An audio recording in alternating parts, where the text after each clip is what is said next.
The Chicago White Sox. They're the White Sox. Today, I am going to be giving my opinion on why every single team in Major League Baseball will not win the 2024 World Series. Now, for the teams that have already been eliminated, the reason is pretty simple. They don't have a chance. However, I'm going to give 3 teams a special shout out because they certainly deserve it. And they're all American League teams that probably should have been in the playoffs, but they decided that they didn't want to be because of these specific reasons. The Minnesota Twins. I don't even know what to say about the Minnesota Twins. They were like 20 games above 500 in the middle of August. Now they're like 4 games above 500 and just fell out of it so fast. They had absolutely zero desire to play in the postseason with how they played in their last 30 games. However, in the game where they were eliminated, they looked really sad, which is weird because it didn't look like they wanted to win. So I really don't get why they were sad when they didn't want to be in the postseason anyway. That's the reason. They simply didn't want it. The Seattle Mariners. They just can't hit. This team had one of the greatest rotations in MLB history. Literally, it was that good. It was historically good 1 through 5, and they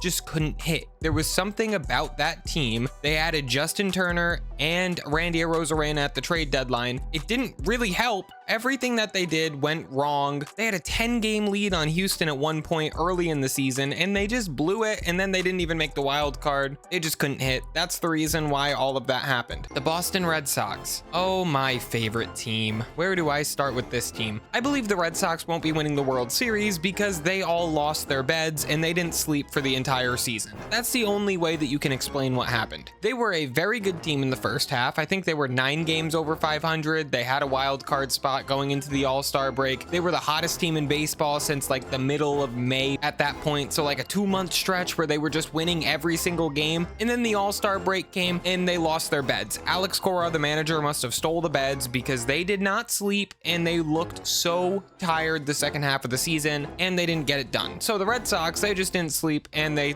got their beds robbed. That's the only explanation. Now, before we get into the teams that are actually in the playoffs, if you like the content that I make, please subscribe to the channel and like this video because I don't get paid for the videos that I make because MLB is still copyright claiming my content. Thanks, MLB, that's really cool. And I have officially partnered with SeatGeek. So if you're going to any playoff baseball games or anything that requires tickets, I'd recommend using SeatGeek, and you can use code PESKYTALK at checkout to get $20 off your first purchase. Again, that's code PESKYTALK. Let's start out with the wild card teams, and we're going to start out in the NL. Now, I'm recording this on the Saturday before the postseason starts, so that means one thing. I don't know who the NL wild card teams are.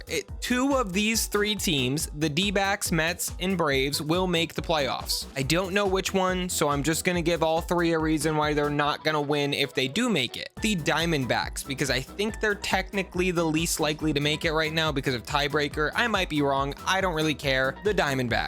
I'm going to give it to Jordan Montgomery and Scott Boras, a mix of those two because the D-backs team ERA is 4.63, which is 27th in all of baseball. The next closest of the playoff teams is 15th, which is average. The Diamondbacks are 3 spots away from being the worst ERA team in all of baseball. So pitching as a whole is an issue, but I'm giving it to Jordan Montgomery and Scott Boras because they signed in April, because Scott Boras continued to negotiate with Jordan Montgomery all offseason until April after opening day. He didn't have a regular spring training, and then everything went downhill from there. Next year, I wouldn't recommend signing anyone in April. I'd actually recommend signing before spring training, like a normal anything ever. Whatever, let's move on to the Mets. The New York Mets.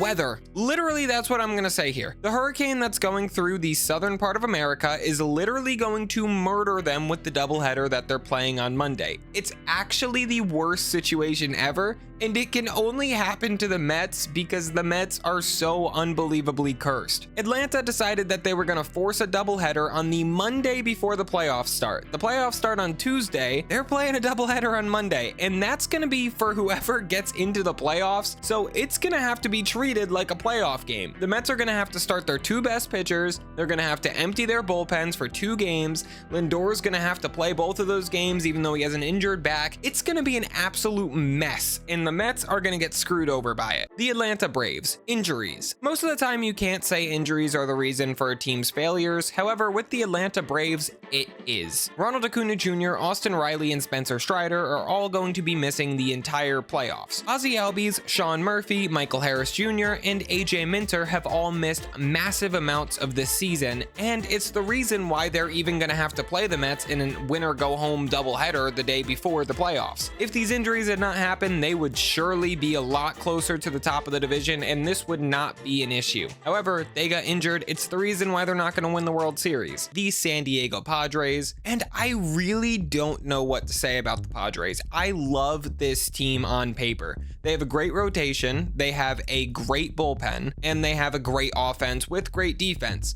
So I really wasn't too sure what to say about the San Diego Padres. However, I'm going to say that a 3-game series might hurt them. Having to play the wild card series, I think, is a little tough. Dylan Cease has his games where he really struggles, even though he's a really talented pitcher. He really just struggles every once in a while for no reason. And in a 3-game series, you can't have your ace doing that. And then I think game 2 would probably be Joe Musgrove, who's kind of similar. He just kind of struggles from time to time. So if they're going to lose, I think it's going to be in this wild card series, and if not, I really think that they might go on a deep run. I really like the San Diego Padres. The Kansas City Royals, it's pretty simple. It's just they are ice cold every single year in the postseason. There's a team that goes into it, they were playing good, and then right before the playoffs, they got freezing cold, and it just carried over into the postseason. That's the Royals this year. They have gone on 7-game losing streaks, I think 2 times in the past month and a half or something, and they just are literally only in the postseason because the White Sox, Mariners, and Twins could not steal the spot. They have a really good team. They're really young. They're gonna be good long term, but they're playing such bad baseball right now, it's going to carry over into the postseason,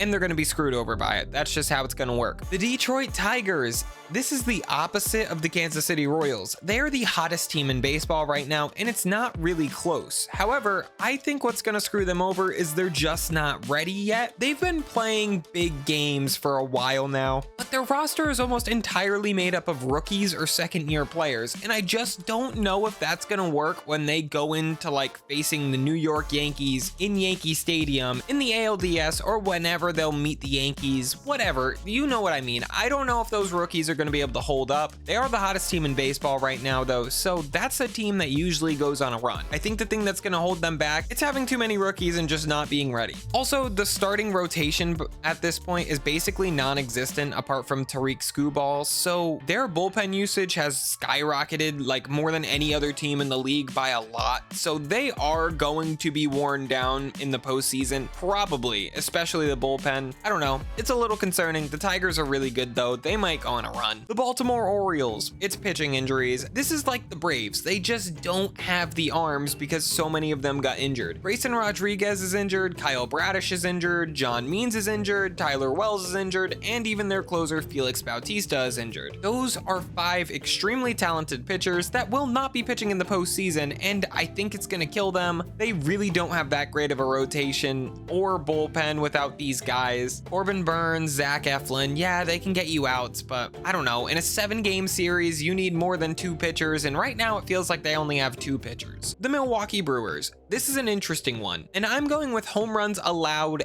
and hit. They are the 9th worst team in home runs allowed in baseball, and they are the 15th best team in home runs hit in baseball. They are both the lowest of any NL playoff teams. Actually, the Dodgers have given up 1 more home run, but I really do not care. It doesn't take away from what I'm saying. They give up too many home runs and they don't hit enough home runs. In the postseason, most runs are scored on home runs, and a lot of the times the team that wins the World Series is the team that hits the most home runs. They're fast, they're good defensively, they have scrappy players, but that doesn't really work in the playoffs as much as it does in the regular season. They're gonna need to beat Shohei Ohtani, Mookie Betts, Freddie Freeman. They're not gonna do that with singles. It's just not how it works in the playoffs. The Philadelphia Phillies. This is a tough one because like the Padres, they are a very good team, and they are not gonna be playing in a 3-game series, so I can't use that cop-out for them. So the cop-out that I'm using for them is that the NL is just extremely extremely strong. Every single team in the National League is a very talented team, and it's just going to be crazy hard for them to get through these rosters. However, I think that they have the best roster on paper for actually winning this World Series. I mean, their offense is insane, their pitching staff is insane, including their bullpen now that they have an actual closer this year. They're so good everywhere. It's really hard to imagine any reason why they're going to lose games in the postseason, especially because Taijuan Walker is not going to be playing. Like, there's no way he's going to be on the roster, so you can't even just pick on him. I do not know why they're going to lose, except for the fact that the NL is just very, very talented this year, and somebody has to lose. I think the Phillies might just lose because the NL is so strong. The NL is just powerful. The Los Angeles Dodgers. I don't want to do this again, but it's the pitching injuries. It just is. The Dodgers have lost so many pitchers, and they're not going to be ready for the postseason. It certainly doesn't seem like. Clayton Kershaw, Dustin May, Gavin Stone, Tyler Glasnow, Tony Gonsolin, River Ryan. Then there's also Brusdar Graterol, I can never say that name, who's injured in the bullpen once again, but he's always injured, so does that even really matter? No, because he's literally never healthy. That rotation that's injured would probably be a top 5 rotation in baseball, and their rotation is still kind of okay, but without these guys, it's going to be very hard for them to beat the Phillies or even the Padres, in my opinion. Dodger fans, don't assassinate me for saying that. I know, Padres' little brother, ha. Shut up. But I also have to give an honorable mention to the fact that their players just don't play in the postseason successfully at all. Mookie Betts and Freddie Freeman especially, they are not good in the postseason. They're just not. Mookie Betts can't hit. Freddie Freeman can't hit. Shohei Ohtani is one of the clutchest players in baseball, but we haven't seen him in the postseason, so there's a world where he's not that good in October. He's gonna be good in October, but there is a world where he's not good in October. With that being said, it's still the pitching injuries that's the problem. Let's be real. We're gonna move on to the rest of the American League. The Houston Astros, probably the bullpen. Their bullpen's just not that great. It's usually one of the best parts of that roster. This year, it's not. Josh Hader sucks this year. Not even in terms of Josh Hader compared to other closers. In terms of closers in general, Josh Hader sucks. Brian Abreu has taken a step back. Brian Presley has taken a step back. Hector Neris was absolutely horrible with the Cubs. I think he's been a little better with the Astros, but still. Caleb Bort, who's my least favorite player in Major League Baseball history because he gave up a home run every single time he looked at a baseball for the Boston Red Sox, and then absolutely carved us for 2 weeks straight when we were playing Houston. I couldn't handle that. With that being said, Caleb Bort exists, so that helps the bullpen a little bit because somehow now he's Barry Bonds of relief pitchers.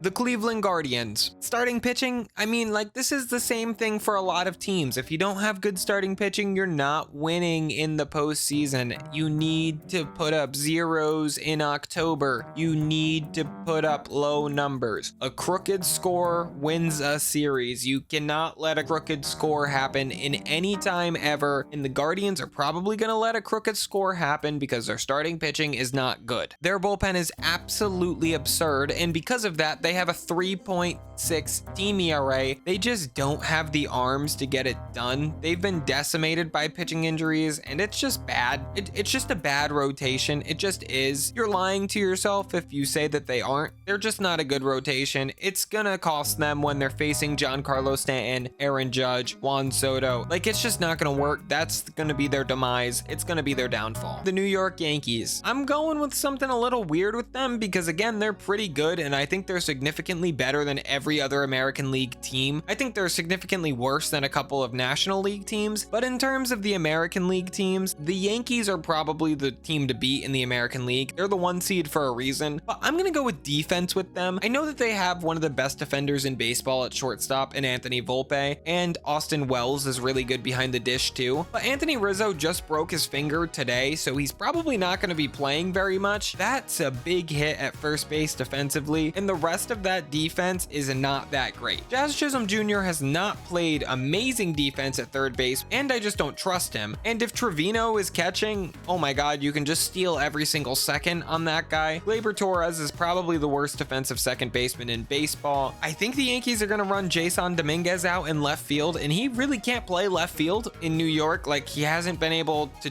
do it yet to this point, so that's a concern for them. And center field has been Aaron Judge most of the year, and he is not a good center fielder. And then Juan Soto is a below average right fielder. Their whole outfield is pretty bad defensively this season. That's going to be the thing that hurts him the most, probably. That and the fact that the bullpen is literally like a Tampa Bay Rays bullpen. Like, if you look at the Yankees bullpen, you don't know these guys. You just don't. You simply do not know who Jake Cousins is, and you didn't know who he was before the season started. And if you did know them, you thought that they were bad before this season. So I still think the defense is the biggest issue. The bullpen's not going to help them very much either. With that being said, that's why every single team in Major League Baseball is not winning the World Series. I don't know what to do for an outro.